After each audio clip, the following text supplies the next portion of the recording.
কড়াই সম্বরা দিয়েছি তেজপাতা, গরম মশলা, জিরে, গোটা জিরে, আর দিলাম হচ্ছে একটা কাঁচামরিচ ফোড়ন দিয়েছি। এবার চিংড়িগুলো ছেড়ে দিলাম।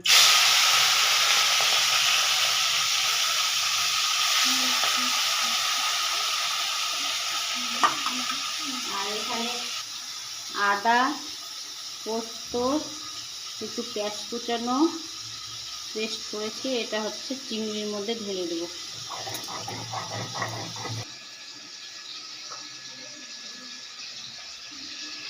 এতে লবণ দিচ্ছি,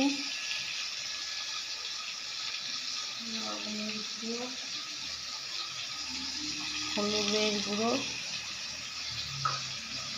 তারপরে মশলাগুলো ঢেলে দিচ্ছি। মালাই করে সব মশলা ঢেলে দিলাম, ঢেলে দিয়ে নাড়াচাড়া করে দিচ্ছি। কষিয়ে নিয়ে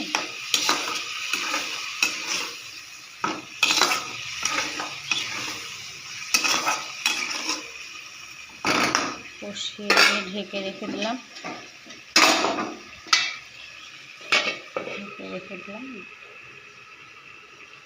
5 মিনিট ঢেকে রেখে